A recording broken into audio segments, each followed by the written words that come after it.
The world had always been fascinated by Barron Trump, the youngest son of former U.S. President Donald Trump. While the public saw him grow up in the spotlight, little was known about his personal ambitions. But that was about to change in a way no one had anticipated. Elon Musk, the billionaire visionary behind SpaceX, Tesla, and Neuralink, was preparing for a monumental event, the Future of Space Exploration Summit, where world leaders, scientists, and entrepreneurs would gather to discuss the next phase of interplanetary colonization. The keynote speaker list was filled with some of the most brilliant minds on Earth, including astrophysicists, astronauts, and AI pioneers. But one name stood out: Barron Trump. When the announcement was made, the media erupted in speculation. Why him? Was it a publicity stunt? Did his father pull strings? Was it merely an attempt to attract more viewers? Theories flooded social media, with many questioning what the 18-year-old had to say about space travel. Even Musk himself had raised an eyebrow when his event team suggested the invitation. "Are we sure about this?" he had asked. "Does Barron even have an interest in space?" But the request had come from an unexpected source, one of SpaceX's leading AI researchers, Dr. Evelyn Carter. She had attended a private conference months earlier, where Barron had spoken briefly about his vision for AI and space exploration. What she heard that day had left her in awe. "He's not just another billionaire's son," she had told Musk. "He has ideas that could change the way we approach Mars colonization." With Musk's curiosity piqued, the invitation was sent. To everyone's surprise, Barron accepted almost immediately. The day of the summit arrived, and anticipation reached a fever pitch. The Grand Hall of SpaceX headquarters in Hawthorne, California, was packed with some of the greatest minds in the industry. Rows of journalists from CNN, Fox News, and Bloomberg were ready to capture every moment. Musk sat in the front row, alongside SpaceX's top engineers and scientists. No one knew what to expect. Barron Trump walked onto the stage, his 6 feet 7 inches frame towering over the podium. He wasn't the nervous teenager many had assumed he would be. Instead, he was poised, calm, and exuding confidence. He looked at the audience for a moment before speaking. "Thank you, Mr. Musk, for this opportunity," he began. His voice was deep and deliberate, commanding attention. "I know a lot of people are wondering why I'm here. I don't blame you, but I promise you this: by the time I finish, you'll understand exactly why I was invited." The room fell silent. Even Musk leaned forward in his seat. And then, Barron dropped his first bombshell. A hush fell over the room. The audience, which had initially expected a generic speech or perhaps some scripted political talking points, found themselves leaning in.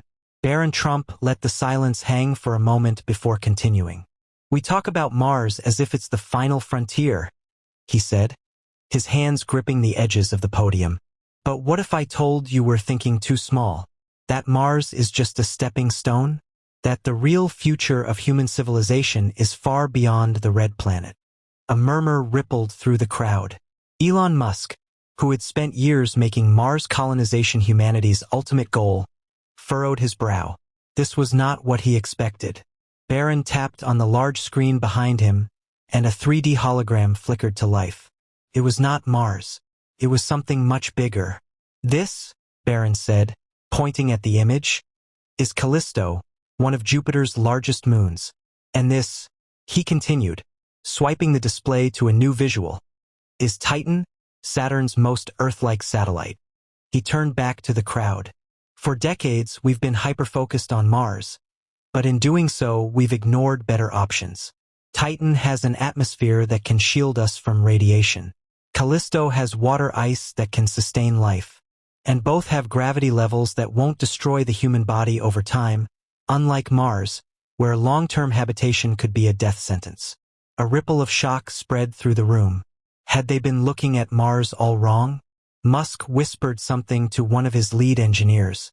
Barron caught it and smirked. "I know what you're thinking," he said. "You're wondering if it's even possible to get to Titan or Callisto. And the answer is yes, but not with the technology we have today. Which is why I'm here." He tapped the screen again, revealing a revolutionary spacecraft concept. Something that didn't look like a traditional rocket but more like a fusion-powered interstellar vessel. I've been working with some of the brightest engineers in quantum propulsion, AI-driven navigation, and nuclear fusion. Together, we've been designing the first spacecraft capable of sustained deep space travel without relying on chemical propulsion. We call it the Astreus Initiative. The audience was stunned. Barron wasn't just talking about space exploration. He was presenting an entirely new way of thinking about it. Musk narrowed his eyes. He was intrigued but skeptical. "You're saying we should ditch Mars?" he asked, finally breaking his silence. Barron shook his head. "No, I'm saying we should stop limiting ourselves. Mars is step one. But the real future isn't on a dead, dust-covered rock. It's on worlds that can actually sustain life in the long term. And the only way we get there is by thinking beyond what's possible today." A heavy silence followed. Then, applause started. First, a few scattered claps. Then, a wave of excitement. The idea was bold, unprecedented. And the way Barron presented it, so assured, so convincing, made it hard to dismiss. Musk leaned back, arms crossed, a smirk creeping onto his face. He had come into this speech expecting little. Instead, he had just witnessed a paradigm shift. But Barron wasn't done yet. He took a deep breath, then delivered his next shocking revelation. The murmurs of excitement had barely died down when Barron took a step forward and locked eyes with the audience. His confidence was unwavering. "You're probably wondering how a guy like me, someone you thought had nothing to do with space exploration, could come up with something like this." A few in the crowd chuckled. Others nodded. He was addressing the elephant in the room. "The truth is," he continued, "I've been working in secret with people you already know." He tapped the screen again and a new image appeared. Gasps filled the room. Displayed on the screen was a classified SpaceX project, one that had never been revealed to the public. A sleek, next-generation spacecraft blueprint, one that didn't look like any Starship model before it. Elon Musk's face hardened. He wasn't angry, he was intrigued. "How do you have this?" Musk asked, his voice steady but firm. Barron smirked. "Let's just say your company isn't the only one interested in pushing past Mars." A new logo flashed onto the screen, a mysterious, unnamed aerospace company. One that had never been mentioned in public records, never made a press release. Yet it had been operating in the shadows. "I've been working with a team of engineers and AI specialists, many of whom used to work at SpaceX, NASA, and DARPA. While the world has been focused on the Artemis missions and Mars plans, we've been developing something far more advanced." He clicked again and a 3D animation played. It showed a fusion-powered spacecraft accelerating toward deep space, passing Mars as if it were just a pit stop. It had AI-assisted flight navigation, self-repairing hull technology, and a propulsion system that defied conventional physics. This is Project Astreus. And it's real. The entire room was on edge now. Even the most skeptical minds in the audience could sense it. This wasn't some fantasy. This was serious.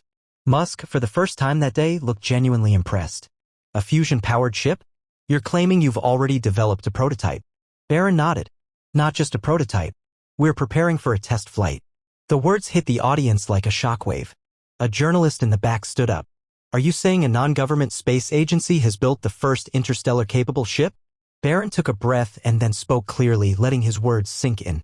"I'm saying, in less than 3 years, the world is going to witness the first human mission beyond Mars.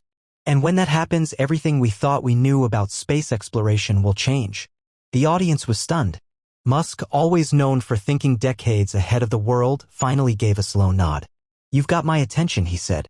But Barron wasn't finished yet, because the next thing he said would shake the entire aerospace industry to its core. A tense silence filled the auditorium. The journalists, the scientists, even Elon Musk himself, everyone was hanging on Barron Trump's next words. He stepped forward, his tall frame commanding the stage. His voice was calm, but there was an intensity in his eyes. "We've been told for years that Mars is our best hope for human colonization. But what if I told you we've been lied to?" The audience stirred. Murmurs spread. Was this some kind of conspiracy theory? "I'm not saying Mars isn't important," Barron clarified.